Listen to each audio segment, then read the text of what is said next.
Hi guys, welcome back to our channel. Guys, మన channel cricket సంబంధించిన ప్రతి చిన్న అప్డేట్ మన ఛానల్లో రెగ్యులర్ వస్తుంటాయి. ఇంకా మా ఛానల్ని సబ్స్క్రైబ్ చేసుకుంటే గాయస్ వెంటనే సబ్స్క్రైబ్ చేసుకోండి అండ్ పక్కన బెల్ ఐకాన్ని యాక్టివేట్ చేసుకోండి. అండ్ అది ఇంకా మా వీడియోని లైక్ చెప్తే గాయస్ వెంటనే లైక్ చేసి మన వీడియోలకి ఎంటర్ అవుదాం. గాయస్ తప్పకుండా లైక్ చేయండి. లైక్ చేస్తే మన వీడియో మార్కెట్కి ఫాస్ట్ రీచ్ అవుతుంది. ఇక ఇండియా వర్సెస్ ఆఫ్ఘనిస్తాన్ ఫస్ట్ ఓడి అయిపోయింది. మరి సెకండ్ ఓడికి ఏమైనా మార్పు ఉంటాయా అనేది ఈ వీడియోలో అయితే చూద్దాం. అంతకన్నా ముందు ఫస్ట్ ఓడీలో ఏం జరిగిందో ఒకసారి చిన్న చూద్దాం. ఇక టాస్ గెలిచి శుభ్మన్ గిల్ ఫస్ట్ ఫీల్డింగ్ అయితే తీసుకున్నాడు. వర్షం చేయబట్టి 25 ఓవర్స్కే రెడ్యూస్ అయిందని చెప్పుకోవచ్చు మ్యాచ్ వచ్చేసి. ఇంకా మన బౌలర్స్ టెస్ట్ కాలేదు, కొత్త బౌలర్స్ అయితే టెస్ట్ కాలేదు. ఈ మ్యాచ్ వచ్చేసి T20 మ్యాచ్ అని చెప్పుకోవచ్చు. సింపుల్గా చెప్పాలంటే T20 మ్యాచ్ అని చెప్పుకోవచ్చు. సో ఆఫ్ఘనిస్తాన్ ఫస్ట్ బ్యాటింగ్ వేసి 194 రన్స్ అయితే స్కోర్ చేసిళ్ళు 24.5 ఓవర్స్లో. డిఫరెన్స్ వచ్చేసి రహమాన్లో గుర్బాజు ఒక్కడే 102 కొట్టిండు. 51 బాల్లో 8 4లు 8 6లు 200 స్ట్రైక్ రేట్తో. అతను మినవేస్తే ఇట్ట చెప్పుకోదగ్గ నాక్స్ అయితే మనకైతే కనబడతలేవు. లాస్ట్లో అస్మతుల సాయిద్ 27 కొట్టిండు, అజ్మతుల్ ఒమర్జై 26 అయితే కొట్టిండు. సో దాంతో 194 అయితే స్కోర్ చేసిళ్ళు. ఇక మన బౌలింగ్లో చూసుకుంటే కొంచెం డిసప్పాయింట్మెంట్ చేసిళ్ళు కొంతమంది చాలా బెటర్ ఆన్సర్లు. మెయిన్గా చూసుకుంటే గుర్నూర్ బ్రారు చాలా మంచి ప్రాక్స్పెక్ట్ అని చెప్పుకోవచ్చు. తను ఖచ్చితంగా ఇతన్ని గ్రూమ్ చేయాల్సిందే. ఎందుకంటే రేర్ కాంబినేషన్ అని చెప్పుకోవచ్చు. హైట్ ఉంది, పేస్ ఉంది, బౌన్స్ ఉంది. ఆ పేస్తోని న్యూ బాల్తో స్వింగ్ అయితే వేస్తున్నాడు. సో కాబట్టి మంచి ప్రాస్పెక్ట్ అని చెప్పుకోవచ్చు. మంచి కాంబినేషన్ అయితే ఇతని దగ్గర ఉంది కాబట్టి ఖచ్చితంగా ఇతను చాలా డెడ్లీగా ఉండబోతున్నాడు రాబోయే రోజుల్లో. ఆస్ట్రేలియాలో అని, ఇంగ్లాండ్లో అని, సౌత్ ఆఫ్రికాలో అని ఇలాంటి బౌన్సీ ట్రాక్లో ఖచ్చితంగా డెడ్లీగా అయితే ఉంటాడు ఇతను. టెస్ట్ మ్యాచ్లో కూడా ఇతనికి ఛాన్స్ ఇవ్వాలి. సో అలాంటి బౌలర్ అని చెప్పుకోవచ్చు గుర్నూర్ బ్రారు.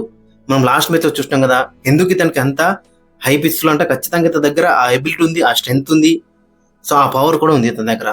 సో కాబట్టి ఖచ్చితంగా ఇతన్ని గ్రూమ్ చేయాలి, ప్రతి సిరీస్లో ఇతనైతే ఆడించాలి. ఇక హర్షదీప్ సింగ్ 2 వికెట్లు తీసుకున్నాడు. ప్రసిద్ధి కృష్ణ కొంచెం ఆర్డినరీగా ఉంటాడు. హర్షదీప్ దుబే 3 వికెట్లు తీసుకున్నాడు. కొన్ని ఎక్కువ రన్స్ ఇచ్చినప్పుడు కూడా ఆ వికెట్స్ కాలంలో వికెట్స్ అయితే ఉన్నాయి. ఇక వాషింగ్టన్ సుందర్ ఎందుకు ఆడుతున్నాడో ఎవరికి తెలియదు. ఇక నితీష్ కుమార్ చాలా బెటర్ బౌలింగ్ అయితే వేసిండు. The important wicket Gurbaz wicket అయితే తీసిండు. గుర్బాజ్ వికెట్ ఇదేకపోతే ఖచ్చితంగా 20 రన్స్ ఇంకా ఎక్కువ వచ్చి ఉండేవి వాళ్ళకి. సో నితీష్ కుమార్ రెడ్డి 2 వికెట్లే తీసుకున్నాడు. మెయిన్గా చూసుకుంటే వాషింగ్టన్ సుందర్ అసలు ఎందుకు ఆడుతున్నాడో ఎవరికి కూడా అర్థం కాదు. మెయిన్గా చూసుకుంటే ఒక ఓవర్ వేసిండు, ఆ ఒక్క ఓవర్లో 19 రన్లు అయితే ఇచ్చిండు. ఇక కెప్టెన్ తన పైన నమ్మకం లేదు, మళ్ళీ బౌలింగ్ ఇద్దామని. కానీ మరి ప్యూర్ బ్యాట్స్మెన్ ఆడితే ఇట్ట వేరే బ్యాట్స్మెన్స్ ఉన్నారుగా మనకి, వాళ్ళని ఆడిపించవచ్చు కదా. అంటే స్కోర్లో లేరు, ప్రస్తుతం స్కోర్లో బ్యాట్స్మెన్స్ అయితే లేరు. బట్ ఓవరాల్గా చూసుకుంటే తన రోల్ ఏంటిది అన్నది ఇంకా క్వశ్చన్ మార్క్గానే ఉంది.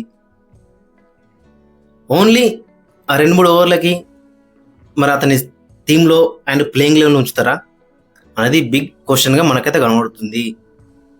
సో కాబట్టి ఓవరాల్గా చూసుకుంటే మరి వాషింగ్టన్ సుందర్ ప్లేయింగ్లో ఉంటే ఖచ్చితంగా అతనికి 4-5 ఓవర్లు ఖచ్చితంగా ఇవ్వాలి.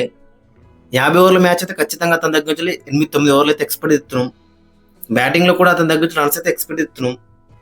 బట్ రెండింటి మూమెంట్లో కూడా అతని దగ్గర నుంచి ఎటువంటి కాంట్రిబ్యూషన్ అయితే కనబడతలేదు. సో మరి అతను ప్లేయింగ్ లెవెల్ ఎందుకు ఉన్నది కూడా ఇంట్రెస్టింగ్ కనబడుతుంది. ఇక నెక్స్ట్ మ్యాచ్కి ఒక్కసారి మనం ప్లేయింగ్ లెవెల్ అక్కడ చూసుకుంటే శుభ్మన్ గిల్ అండ్ రోహిత్ శర్మ ఓపెనింగ్లో బరిలోకి దిగుతారు.